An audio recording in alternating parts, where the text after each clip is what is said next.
guys, it's Wolfie. Just wanted to give you a quick breakdown this morning. You know, I've got a lot on my mind, and it's been a while since I made a video. There's so much important stuff I have to tell you, and I just wanted to get it out there because there's just so many people being pulled in so many different directions. You know, you got 1, 2, 3, 4, 5 different ideas about what's going on in the world with our future, and all of them are partially right, but none of them really hit the bullseye. You know what I'm saying? And that's, you know, I was sent here for a reason. Okay, I was sent here to educate people, to get them to understand how we're going to move forward in this new world. And believe me, whether you realize it or not, we're all in a new world, okay? The world that we knew before is gone. It's completely erased.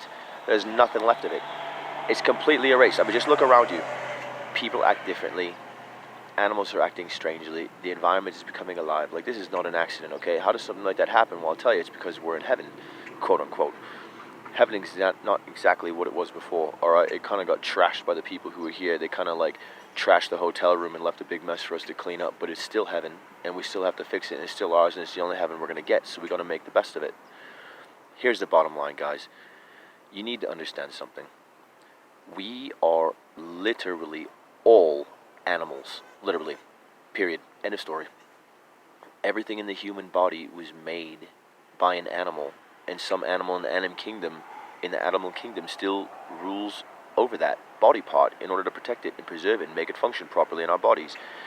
And we have our brains and our spines and our gastrointestinal systems and everything in between with our senses, and all these things are very delicately balanced. And birds and wolves and lizards, snakes and serpentines and frogs and amphibians, these are the ones that primarily are the ones that have been doing this, okay? These are the animal school, okay? So when I talk about Reynard and I show all these pictures about animals teaching other animals, and when you think about books like Animal Farm in 1984, like, these actually were all written by animals in order to get us to understand what to and what not to do when this time came today.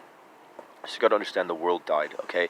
And for a long time, animals have been basically helping people to navigate through this world, because basically they figured out that people were not really responsible enough to run the world themselves. And so there's a group called the Sirius Group, which is run by sort of the spirits of deceased dogs and cats, which are great, wise, intelligent species. And these are what you think of when you think of the Pleiadians and the Lyrians and the Arcturians and the Syrians and all these things. These are all different variations of dogs and cat conglomerate consciousnesses, which were had risen and fallen in the past. And many of the common names you would think of for gods and stuff are people like these, you know. So like when you see people wearing the masks and stuff in Egypt and all the different funky stuff, these are all combinations of people and dogs and cat consciousnesses which are working in coordination. Okay, that's the temple, that's the school, and that's what I'm part of, and that's what I am. I'm absolutely a dead-headed dog, absolutely a dead-headed cat. I'm 100% dead, 100% deceased, and I can prove it.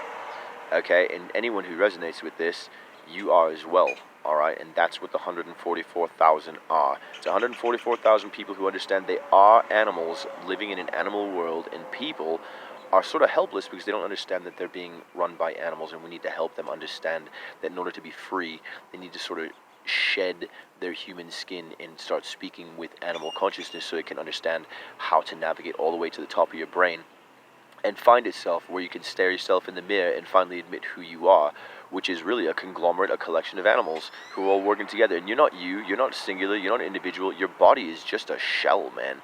Your body is a nothing burger. Your body is like the hardest part of the equation. It's a beautiful body, but it's the thing that gets in the way the most. And that's why birds specifically are really good at speaking with the brain, okay? And they help to do the mathematics and the counting, and birds are very important, along with amphibians. You know, people talk about Kek. Kek is literally the amphibious world, okay? Kek is a way for them to identify in this climate, in a world where there's so many big giants running around them that seemingly have much more control over them. Kek is a game and a religion of amphibians where they basically are able to have a say in what's going on, because everything is so fast. We're moving at light speed. You gotta understand, the world blew up. Like, we're in a gaseous form which is tightly condensed and moves fluidly, and everything is basically like a string of light that connects and communicates with one another.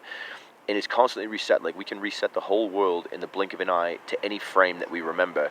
And this is going on quite frequently throughout the day. And right now, there's a group called the T35B group, which is a combination of schools and law enforcement and military and medical from all over the universe. And right now, this T35B group, which is absolutely run by animals, absolutely the highest high spirit consciousnesses of animal collective consciousness throughout the universe, this group is currently trying to sort of get time wrapped up and centralized in all AT-ATs so that we can be moving forward together as one understanding, because we have ways and means to prevent people from being hurt in the future as they understand this. But it's also going to be difficult. There's going to be, a smaller group of us who know what's going on, and then a bunch of other people who are going to be moving around, import, export, the Agenda 21 thing's absolutely going to happen, just so you know. I expect it, everyone expects it, it's just not going to go exactly the way that it was shown there.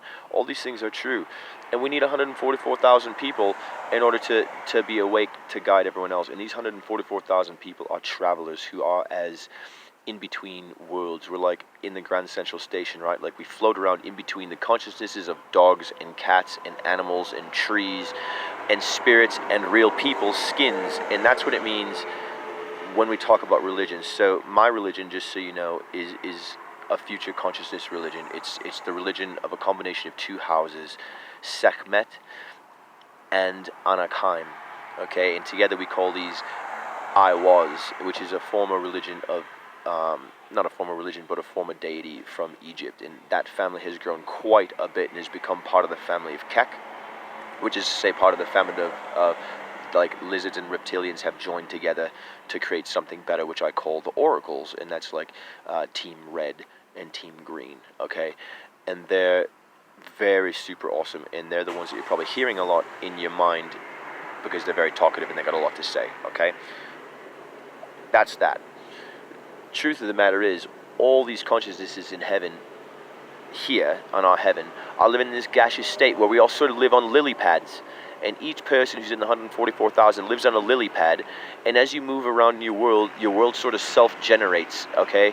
And there's no solid world. Everybody's living in their own little sphere, which self-generates as far as you see. And the spirit consciousnesses of the cats and dogs and all the animals that have made it to the highest high at the top of the temple, we're helping run this bubble simulation. It's not a simulation, it's very real, but we are simulating what it's like to be alive, because we're not really alive. Like, we don't even need to be doing what we're doing now. It's just that we're doing it because people would die because they wouldn't understand how to adjust quickly enough, okay? Like, they wouldn't die in the sense that they would never come back. They would die